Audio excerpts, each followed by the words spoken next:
Hello everyone and welcome to SplitSecond. This week we have a pleasure to collaborate with the Mystic Remoras. We gladly receive Chris, Evan, Ian and Sean for a couple of games. If you don't know them yet, you should check their channel and Twitch page, as they stream cEDH gameplay each Friday and have a blast at it. David brought Amaterasu's Scepter Kels, Baal is on Edric Turns, and for our first game we are joined by Sean with his Thrasios and Rograhk combo, and Ian brought his Selvala Brostorm list. Baal won the die roll and kept a rather risky hand, not wanting to go to 5. A single wooded foothills and no dorks made him regret his life choices pretty fast. Triton Shore Stalker is one of many unblockable creatures in his deck, while Hull Breacher is a great new addition to mitigate Edric's drawback. Druid's Repository is a great way to generate mana through his attacks, Mystical Tutor can be used to fetch for a crop rotation or some interaction, and Time Warp is one of the cheapest turn spells, while the best but 1 mana more expensive was sent to the bottom, Notorious Strong. Sean also mulliganed down to 6, but he kept a rather fast and great hand actually. A lucky Gemstone Caverns will put him ahead mana-wise, as well as a Tropical Island and a Mana Crypt. Finarn Elves shows he is not on Polytyrant lines, and Mystic Remora and Sylvan Library are great card draw engines to refill his hand. He sent Ponder to the bottom. Ian was also unlucky to have to mulligan down to 5. He kept a Snow Forest and Gaia's Cradle for lands, although without Darks it means Selvala might not be cast on turn 2. Umbral Mantle is one of the best combo pieces to generate infinite mana and pump his board for lethal. Worldly Tutor can be used to search for a key card or a dork to get Cradle online, and Finale of Devastation is more than often the finisher. He sent 1 Snow Forest and a crop rotation to the bottom.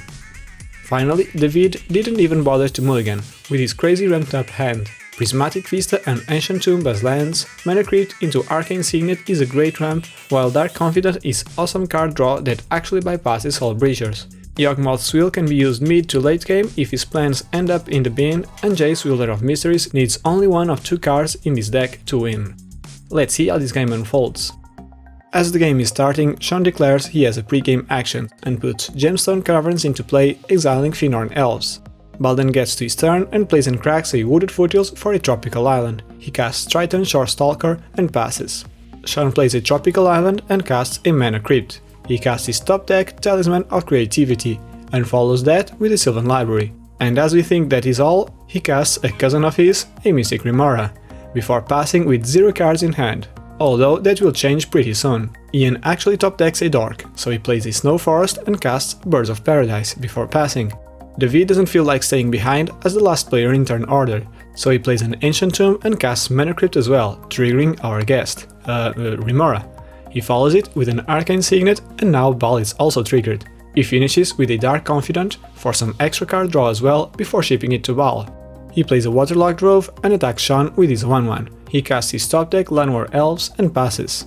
Sean gets to his turn and loses the Crypt roll. He pays for the Remora and then only draws 1 from the library. He plays a Taiga and casts Thrasios before passing to Ian.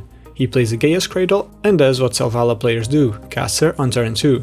After this rhyme, he passes the turn. David actually wins the Crypt roll and then reveals a Flusterstorm to Dark Confidant. He plays and cracks his Prismatic Vista for a Snow Island and simply passes. Baal fails to draw a land, so he casts Druid's Repository, triggering the fish. He then attacks David for 1, triggering the Repository, getting a counter. On his second main phase, he removes that counter for green and casts an Arbor Elf before passing. Sean's Crypt slaps him again, so he uses it to pay for Remora. He draws 2 extra cards this time, paying 8 life. He casts a Biomancer's Familiar and patiently passes. Ian also fails to draw a land, but he casts a Priest of Titania to come around his mana issues and getting ready to go infinite with his mantle. David gets to his upkeep, winning the Crypt roll again and revealing a Sunken Ruins to Dark Confidant. He plays it and casts Jace, Wielder of Mysteries. Remora triggers and it resolves. He upticks him, targeting Baal, who sadly mills Temporal Mastery and a land. He then casts his top deck Mox Opal, triggering the fish and passes, holding interaction. Baal draws and thinks for a bit, as every other player can go off in a turn cycle, so without better options he attacks Jace with his Rogue, getting a counter on the Repository. On his second main phase he adds 1 blue from the Tropical and untaps it with Arbor Elf, to cast Fairy Seer. It enters and he scries 1 to the bottom, leaving a Fluster on top. He passes and on his end step, Sean activates Thrasios, to which Baal responds by casting a Hull Breacher. It resolves, triggering Selvala, drawing him a card. Sean scries to the bottom, hoping to hit a land, and he reveals a Snow Forest. In his upkeep, he gets rid of Remora since the pirate won't allow her to eat anymore, and Mana Crypt slaps him the third time. Library is also nullified and he plays a Windswept ETH, cracking it for an untapped breeding pool. After some quick math, Sean sees a window, so he transmutes a muddled mixture for an Isochron Scepter. He casts it and it resolves, so he imprints a not-so-dramatic reversal. He activates the Scepter, to which David responds by casting a Chain of Vapor on the Scepter. However, Sean responds with a Veil of Summer, since he also has a Chain of Vapor in hand to deal with Hull Breacher. Every other player passes and Baal responds with his own Flusterstorm, putting all copies into the Veil and the original into the Chain of Vapor, so it makes David tap his Ancient Tomb for extra 2 damage. David does so, and Sean has no more actions, so Scepter is bounced. And with this weird stack, we actually forget to resolve the copy Dramatic Reversal, untapping Sean's rocks. He passes, and on his end step, he unfires his Worldly Tutor to get a Mighty Kogla. He starts his turn by casting Umbral Mantle, so the end is near. He equips it onto his Priest of Titania that generates 4 green mana, 3 of which to untap her. This way he generates infinite mana and casts Kogla to fight with Hull Breacher so he can eventually draw his deck. However, he doesn't need to, as he casts a Script Ranger and follows it with a huge finale of devastation for a Timur Sabercat that enables him to do all sorts of things, killing our creatures, drawing his whole deck, but in the end turning his creatures sideways is all he needs. GG. After this explosive match, we went for another one, this time with the other 2 Remoras. Chris, who brought his Inalla combo deck, and Evan, who is piloting his Godo Helm's list. Chris won the die roll and he kept his first hand with a single Underground River for lands, but he has a Mana Crypt to help with the rest of his hand. Gildrake can steal someone else's commander or a value creature, while Hull Breacher is what is relying the most to get that second mana to go off. Gamble can also get in something like a Spellseeker to start comboing, and Unearth is also part of this combo line. Cyclonic Reef can deal with some stack CPs preventing him to go off. David mulliganed once and kept 2 lands, Polluted Delta and Urborg Tomb of Yawgmoth. This one is mostly to maintain a Tainted Pact mana base, as well as fixing mana and fetches with opposing opposition agents on the field. Talisman of Dominance for ramp and Swansong for interaction. Windfall can be used proactively or defensively, and Ashok is a good stacks piece that can also disrupt breach decks. Thassa's Oracle just needs a partner. Baal mulliganed once and didn't want to risk going lower with a Flooded Strand and a Yavimaya Coast for lands. Chromox is ramp and Mausoleum Wanderer is a Mana Tithe on a stick. Looter Ilkor is just that, an unblockable looter, and as he lacks interaction, he is already packing some extra turns, part the Water Veil and Temporal Trespass. Finally, Evan mulliganed once and he kept a ramped up hand instead of going lower. 2 mountains, a Crystal Vein and a Sandstone Needle will be more than enough to get Arcane Signet and probably cast a Seething Song in case he wants to go for a speedy Godo. In case it all turns south, he has Underworld Breach to rely on. Ready for game 2? Chris starts his turn with an Underground River and casts a Mana Crypt before passing. David plays a Polluted Delta and passes, afraid of that 3 mana open. Also afraid of that mana, Baal plays a Yavimaya Coast and casts a Chromox. It resolves, so he imprints his Mausoleum Wanderer and casts his Looter Ilkor before passing. Evan plays a Sandstone Needle and passes as well. On his end step, Chris flashes in a Hull Breacher to use his mana more efficiently. In response, David takes this opportunity to crack his Delta for an Underground Sea. In his upkeep, he loses the Crypt Roll. He fails to draw land yet again, so he attacks Godo for 3, taking into consideration Treasonous Ogre. He then passes, and on David's turn he plays an Urborg and casts a Talisman of Dominance before letting Baal get to it. He plays an island and casts an Elvish Mystic. He can't attack due to Hull Breacher since Looter Trigger is not a May, so he passes. Evan plays a Crystal Vein and takes a depletion counter from Needle to cast Arcane Signet before passing. On his end step, Chris Wizard cycles a Vidalcan Aether Mage for a Spellseeker. His Crypt slaps in once again and he fails to draw a land once again. He simply attacks Evan and passes. David merely plays a Grim Monolith and passes as well. Baal plays a Flooded Strand and starts pondering firing extra turn spells to dig for resolutions, but simply attacks Evan before passing. Evan plays a Mountain and ponders on casting Godo, however, so much blue mana open deters him from doing so, and he passes. Chris' Crypt is being relentless and he takes 3 more. He goes directly at combat and swings at David since Evan is now incapable of winning on the spot with the Ogre. On his second main phase, he is pondering his options, and since he failed to draw yet another land and will need to discard 1 at cleanup, he feels forced to cast Gilded Drake and steal Baal's Looter so he can dig deeper into some lands. He passes, and on David's turn he casts a Sol Ring and follows it with his commander, Kels Fight Fixer. In his end step, Baal cracks his fetch for a tapped Breeding Pool. On his turn, he plays a Mystic Remoras, cracking it for a Tropical Island.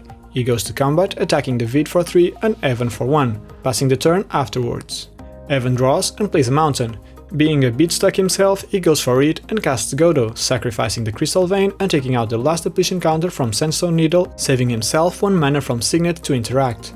Godo resolves and triggers, allowing him to fetch for Helm of the Host. Unfortunately, he doesn't have Magnetic Theft to win right away, so he relies on Seething Song to win next turn.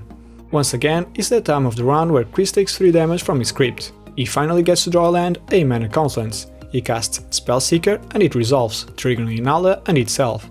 He tutors for Culling the Weak to his hand. Now, in response to Inalla's trigger, he casts Culling the Weak, sacrificing the Spellseeker and getting 4 black mana, one of which he uses to pay for Inalla, getting this way a copy of Spellseeker, as it uses its last known information.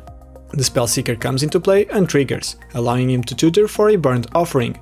Now he casts Unearth, targeting the Spellseeker in his graveyard, and it resolves, bringing it to play, triggering itself and Inalla. He pays for the Inalla trigger and then gets to resolve 2 Spellseeker triggers, tutoring for Finale of Promise and then Entomb. He uses his last black mana to cast Burnt Offering, sacrificing the original Spellseeker and getting 2 red and 1 black mana.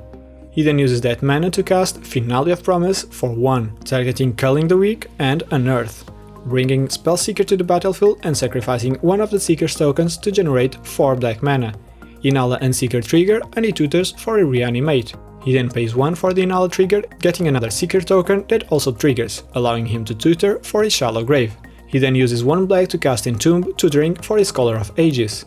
He pays 1 more black to cast Reanimate, targeting the Scholar. He loses 7 life and Scholar enters the field, triggering Inalla and itself, returning Entomb and Burnt Offering to his hand.